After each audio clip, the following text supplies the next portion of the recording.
우리가 마음의 뿌림을 받아 악한 양심으로부터 벗어나고 몸은 맑은 물로 씻음을 받았으니 참마음과 온전한 믿음으로 하나님께 나아가자. 아멘. 전능하사 천지를 만드신 하나님 아버지를 내가 믿사오며 그 외아들 우리 주 예수 그리스도를 믿사오니 이는 성령으로 잉태하사 동정녀 마리아에게 나시고 본디오 빌라도에게 고난을 받으사 십자가에 못 박혀 죽으시고 장사한 지 사흘 만에 죽은 자 가운데서 다시 살아나시며 하늘에 오르사 전능하신 하나님 우편에 앉아 계시다가 저리로서 산자와 죽은 자를 심판하러 오시리라. 성령을 믿사오며 거룩한 공예와 성도가 서로 교통하는 것과 죄를 사하여 주시는 것과 몸이 다시 사는 것과 영원히 사는 것을 믿사옵나이다. 아멘.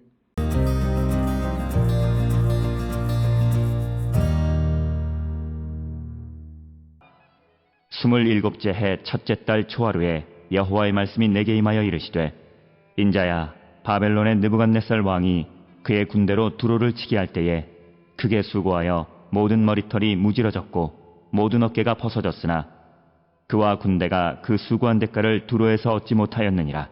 그러므로 주 여호와께서 이같이 말씀하셨느니라. 내가 애굽 땅을 바벨론의 느부갓네살 왕에게 넘기리니 그가 그 무리를 잡아가며 물건을 노략하며 빼앗아갈 것이라. 이것이 그 군대의 보상이 되리라. 그들의 수고는 나를 위하여 함인즉 그 대가로 내가 애굽 땅을 그에게 주었느니라. 주 여호와의 말씀이니라. 그날에 나는 이스라엘 족속에게 한 뿔이 돋아나게 하고 나는 또 내가 그들 가운데에서 입을 열게 하리니 내가 여호와인 줄을 그들이 알리라.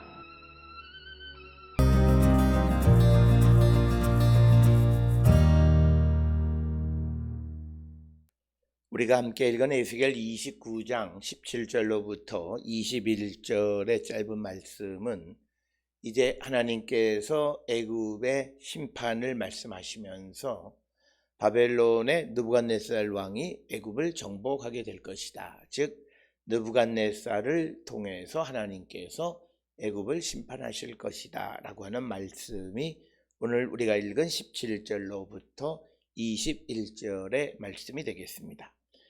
오늘 우리가 함께 읽은 이 29장 17절로부터 21절에 있는 말씀은 바로 성경에 등장하는 역사 인식이다라고 하는 거죠. 지금 벌어지고 있는 역사적 사실이 그 사실을 어떻게 이해할 것인가.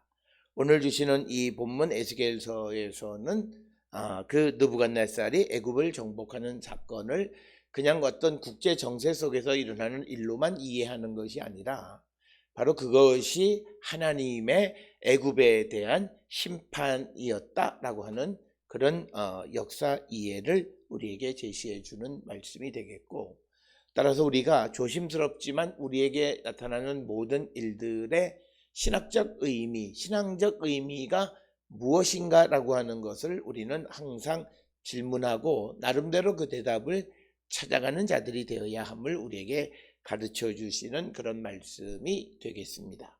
특히 에스겔서나 또는 이사야, 예레미야서 등에 보면 당시 벌어지는 역사적 정황과 이스라엘의 신앙을 결부시켜서 신앙의 결과로서 나타나는 역사적 현상, 이거를 설명하고 있습니다. 마찬가지로 우리도 오늘 우리가 살고 있는 이 시대의 역사적인 사건을 그냥 하나의 사건으로만 이해하는 것이 아니라 신앙적 관점에서 그것을 바라보고 이해하는 그런 노력이 필요함을 우리에게 말씀하고 있는 그런 말씀이 되겠습니다. 오늘 주시는 본문 17절에 27째 해 첫째 달 초하루에 여호와의 말씀이 내게 임하였다라고 하는 겁니다.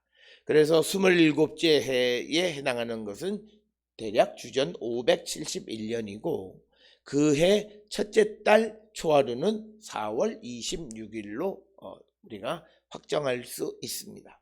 특별히 바벨론 시대에 있어서는 어떤 그 원력과 그 다음에 매일매일의 이 역사 기록이 남아 있기 때문에 그것을 통해서 성경에 기록되어 있는 그런 날들을 정확하게 확정 지을 수 있다라고 하는 겁니다. 물론 오늘 주시는 본문의 27째 해의 기준이 어디냐라고 하는 것에 대해서는 학자들 사이에서 여러 이견이 있기는 하지만, 그러나 여호야긴이 포로로 잡혀가는 것을 기준으로 해서 보았을 때 27째 해에 해당하는 것은 주전 571년에 해당하고, 그의 그 첫째 달 초하루, 즉 정초라는 말이죠.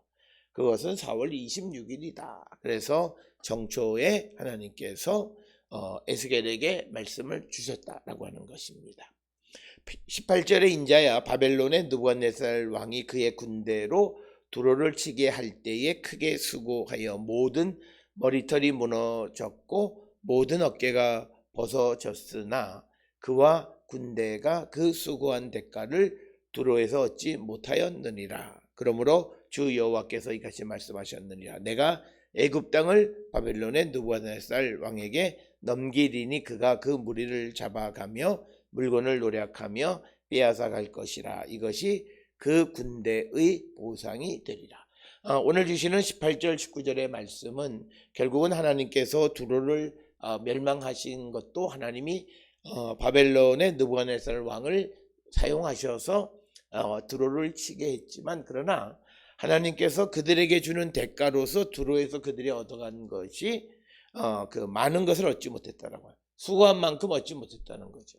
그래서 하나님께서 그들에게 그 수고를 채워주시기 위해서 애굽 땅에도 그 군대를 데리고 가서 그들이 보상을 받도록 하셨다라고 하는 겁니다.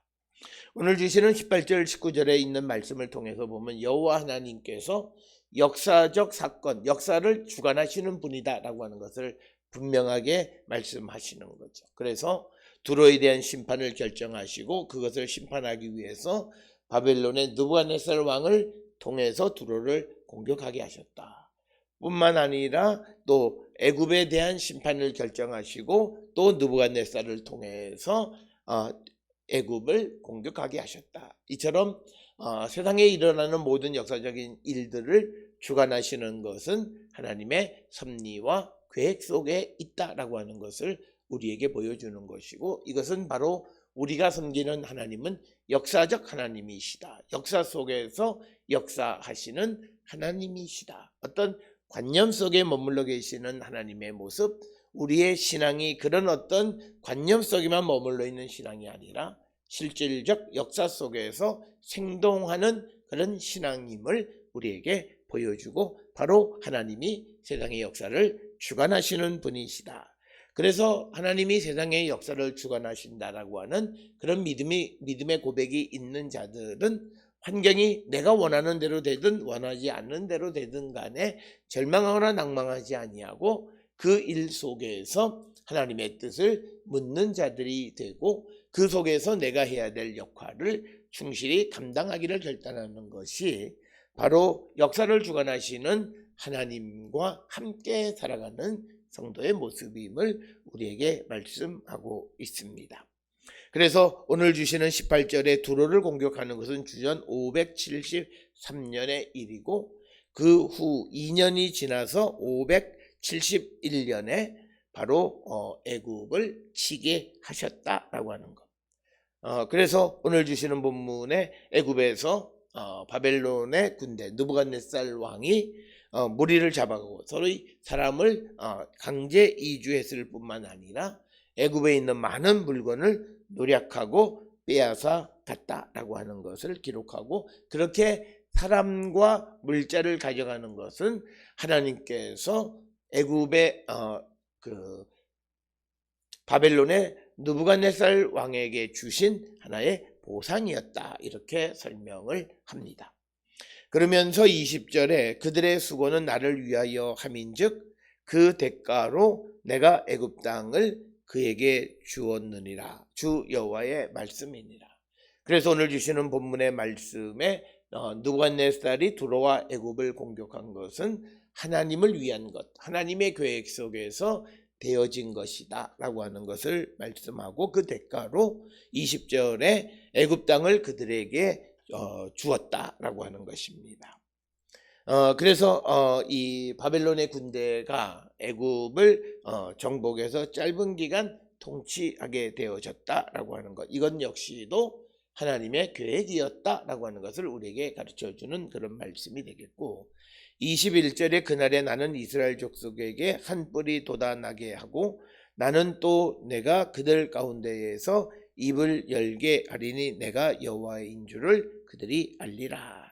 그래서 오늘 주시는 본문에 보면 애굽이 멸망하는 그런 상황 속에서 하나님께서 이스라엘 족속에게서 한 뿔이 돋아나게 하셨다라고 하는 겁니다.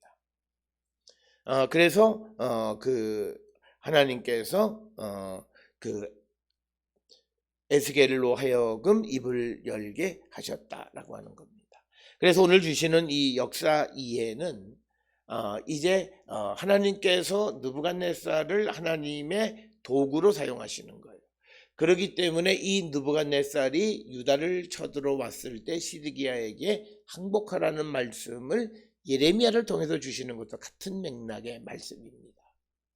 그렇지만 사람들은 자기들의 이념과 생각 때문에 하나님의 계획에 순종하지 못해서 결국은 비극적인 종말을 맞이하게 된다라고 하는 거죠.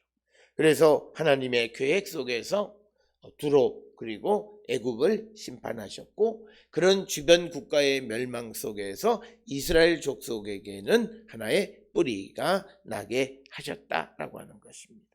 그래서 이것은 뭐냐면 주변 국가의 멸망은 그 멸망을 통해서 하나님은 하나님의 백성 이스라엘의 회복을 계획하고 계시는 것이다 라고 하는 겁니다. 그래서 우리가 예언서에 등장하는 많은 이방 열국에 대한 하나님의 심판의 말씀은 결국은 이스라엘을 구원하기 위한 하나님의 큰 구원 계획 속에서 이루어지는 것이다. 그래서 오늘 주시는 말씀에서 바로 이 애굽이 멸망하게 되어짐으로 말미암아 이스라엘에서는 다시 회복의 기운이 싹트기 시작했다라고 하는 말씀을 주시는 것. 그래서 어떻게 보면 이스라엘과 전혀 관계가 없는 두로라든지 애굽이라든지 주변 국가에 대한 멸망을 선포하시는 이유는 그것을 통해서 이스라엘의 회복을 계획하고 계심을 우리에게 보여주고 있다라고 하는 것입니다.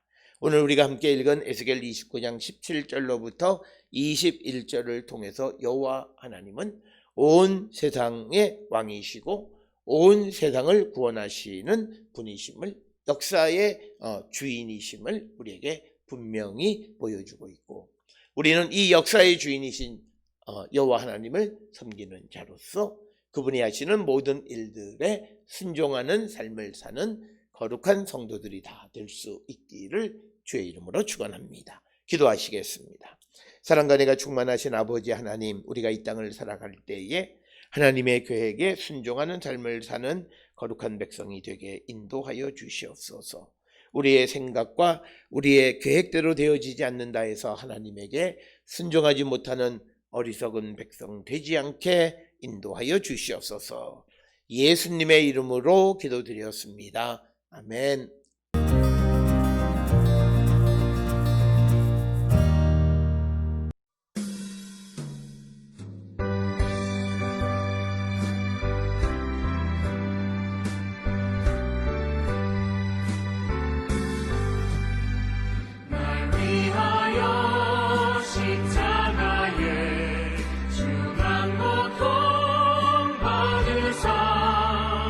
대신 죽은 주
기도하시겠습니다. 이제는 우리 주 예수 그리스도의 은혜와 하나님 아버지의 무한하신 사랑과 성령의 위로 역사 교통하심이 하나님의 인도하심에 순종하는 자 되기를 결단하며 세상을 향해 나가는 우리 모든 성도들 머리 위에 지금으로부터 영원토록 함께 할지어다. 아멘.